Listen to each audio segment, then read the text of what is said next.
তার ঘাড়ে চাপিয়ে দিয়েছো বা তাকে মেসেজ করা বন্ধ করে দিতে হবে। এইরকম একটা সাসপেন্স নিজেদের সম্পর্কের ভেতর ঢুকিয়ে রাখতে হবে।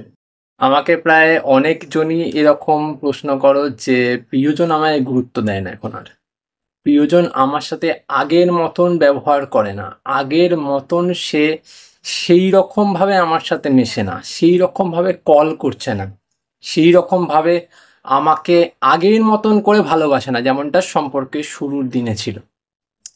কেন এরকম হচ্ছে, কি করলে সে আগের মতন ভালোবাসবে, আবার মিস করবে, আমাকে জানতে চেয়েছো। তো আজকে আমি এই বিষয় নিয়ে কথা বলছি। যদি তোমাদের মনে হয় আমার কথাগুলো ভালো লেগেছে, ভিডিওটা ভালো লেগেছে, প্লিজ ভিডিওটাকে একবার লাইক করে দিও, সাথে সাথে চ্যানেলটাকে সাবস্ক্রাইব করে দাও। তো বন্ধুরা, আমাকে যে প্রশ্ন করো যে প্রিয়জন মিস করে না, প্রিয়জন গুরুত্ব দেয় না, প্রিয়জন কথা বলে না, আগের মতন কথা বলে না, আগে কেন বলতো বা আগে কেন মিস করতো এখন কেন করে না, সেই জিনিসটা একবার ভাবার চেষ্টা করেছো যে কেন করে না? আগে তো করতো, আগে তো এটা করতো, আগে তো সেটা করতো, এখন এই সময় কেন করে না? কিছু একটা কারণ আছে নিশ্চয়ই, তার জন্যই করছে না। কোনো কারণ ছাড়া তো কিছু ঘটে না, নিশ্চয়ই কোনো কারণ ঘটেছে তার জন্য সে করছে না। এবার সেই কারণটা কি? কারণটা তুমি কি করেছো? সম্পর্কে শুরুর দিন থেকে সেই মানুষটাকে অত্যাধিক গুরুত্ব দিয়ে ফেলেছো, অত্যাধিক তাকে কল করেছো, অত্যাধিক তাকে মেসেজ করেছো, অত্যাধিক তার ঘাড়ে চাপিয়ে দিয়েছো নিজের ভালো থাকাটা। নিজের ভালো থাকাটা কি? নিজের ভালো থাকাটা সেই মানুষটার সাথে কথা বললে তুমি নিজেকে ভালো রাখতে শুরু করেছো, সেই মানুষটার কথা বলে তুমি নিজে ভালো থাকতে শুরু করেছো, এটাই। বাট যখন তুমি তার প্রতি ডিপেন্ডেন্ট হয়ে গেছো, সেই মানুষটা ভাবছে যে এখন ডিপেন্ডেন্ট হয়ে গেছে সে, আর কি দরকার, আর আমার দরকার নেই কথা বলার, আমি এবার ওকে একটু অ্যাভয়েড করি। কারণ এত গায়ে পড়া, এত মেসেজ, এত কল কারো পোষায় না, পরিষ্কার কথা। এই জন্য সে কিন্তু ইগনোর করতে শুরু করেছে, এই জন্য সে গুরুত্ব দেওয়া বন্ধ করে দিয়েছে, মিস করা তো দূরের কথা। ঠিক আছে, তাই প্রথম কাজ তোমাদের যেটা হবে, সেই মানুষটাকে বেশি কল, বেশি মেসেজ করা বন্ধ করে দাও। সেই মানুষটাকে যে এত পরিমাণ কল করতে, এত পরিমাণ মেসেজ করতে, এত পরিমাণ তার খোঁজ নেওয়ার চেষ্টা করতে, এটাকে পুরোপুরি তোমাকে বন্ধ করতে হবে। কারণ এত পরিমাণ কল, এত পরিমাণ মেসেজ, এত পরিমাণ তার খোঁজ নেওয়া, তার খবর জানতে চাওয়া, তার ভালো থাকা, খারাপ থাকা, মন্দ থাকা, সব কিছু জানার চেষ্টা করা, এটাই তার সহ্য হচ্ছে না।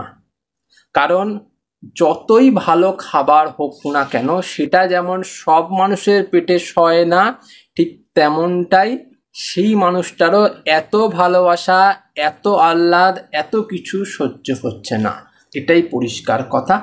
তাই এখন থেকে, এই মুহূর্ত থেকে এটা বন্ধ করে দাও। ক্লিয়ার হলো এটা? সেকেন্ড পয়েন্ট, এর সাথে সাথেই এই কাজটা করবে যে তুমি কিছু স্টেটাস, যেগুলো পজিটিভ স্টেটাস, যেগুলো দেখলে মনে হয় যে একজন কেউ নতুন সম্পর্কে গেছে, নতুন সম্পর্কে গেলে যেমন মন ভালো হয়, মন ভালো করা কিছু স্টেটাস হয়, সেই রকমের কিছু স্টেটাস তুমি তোমার ফেসবুক হোক, তুমি তোমার ইনস্টাগ্রাম হোক, তোমার হোয়াটসঅ্যাপের স্টেটাসে হোক, সেখানে দেওয়ার চেষ্টা করো প্রতিনিয়ত। এই যে আমি এত কাজগুলো করতে বলছি একটার পর একটা, একটার পর একটা, তুমি কিন্তু এটা দু একদিন করলে কোনো কাজ হবে না, এটাকে তোমাকে পুরোপুরি 30 দিন করতে হবে, 30 দিন করতেই হবে, না করলে কোনো কাজ কিন্তু তুমি পাবে না এর থেকে। আমি আগে থেকে ভিডিও শুরুতেই বলে দিচ্ছি, এই কাজটা তোমাকে করতে হবে। কেমন? স্ট্যাটাস দেওয়া। তার আগে কি করতে হবে? তাকে কল করা, তাকে সময় দেওয়া, তাকে মেসেজ করা বন্ধ করে দিতে হবে পুরোপুরি। সে নিজে থেকে কল করলে তুমি কল তুলবে, সে নিজে থেকে মেসেজ করলে তার রিপ্লাই দেবে, তুমি নিজে থেকে তাকে মেসেজও করবে না, কলও করবে না, তার খোঁজও নেবে না, তার খবরও জানার চেষ্টা করবে না। তার সাথে নিজে এমন কিছু স্ট্যাটাস নিজের প্রোফাইলে দেওয়ার চেষ্টা করো যেখানে এটা বোঝা যায় যে তুমি একটা সম্পর্কে জড়িয়ে পড়ছো বা তুমি আর একজনের প্রতি আস্তে আস্তে আকৃষ্ট হতে শুরু করেছো। তোমার নিজের মনটা এবার থেকে ভালো হতে শুরু করেছে, তুমি আর একজন কারোর জন্য ভালো থাকতে শুরু করেছো। এটা জাস্ট তাকে দেখানোর জন্য তুমি দেবে। এটা পুরো 1 মাস করতে হবে। সে যদি এই কাজটা করার পর থেকে মানে 2 দিন 3 দিন করার পর থেকে যদি সে আবার তোমার সাথে কথা বলতে শুরু করে, তোমাকে মেসেজ করতে শুরু করে, নিজে কল করতে শুরু করে, তুমি গলবে না। সেই সময়ও কিন্তু তোমাকে প্রতিনিয়ত এই স্ট্যাটাসগুলোকে আপলোড করতে হবে। এটা মাথায় রাখতে হবে। সে কল করলো মানে আমিও আবার কল করে ফেললাম, সে মেসেজ করলো মানে আমিও আবার মেসেজ করে ফেললাম, করবে না। এটা যাতে মাথায় রাখবে।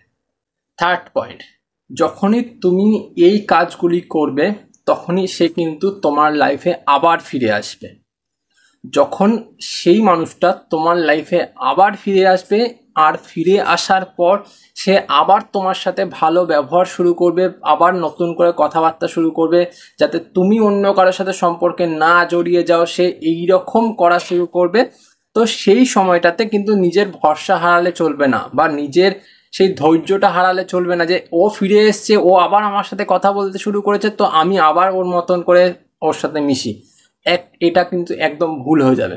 কারণ ও এটা বোঝার জন্য আসছে যে ও কার সাথে সম্পর্কে জড়িয়ে যাচ্ছে, কার সাথে ও আমার বিপরীতে কথা বলছে, এটা জানার জন্য আসছে। ও কিন্তু এটার জন্য আসছে না যে তুমি ওকে ভালোবাসো বা ও তোমাকে ভালোবাসে। দুজনের ভালোবাসার মাঝখানে আর একজনকে ঢুকলে এর জন্য আসছে না, কিন্তু ও এটা জানার জন্য আসছে যে আমার থেকে ভালো কে পেল, এটা জানার জন্য আসছে। তাই ও ভালোবাসার জন্য আসছে না, এইটা বুঝে তোমাকে এগাতে হবে।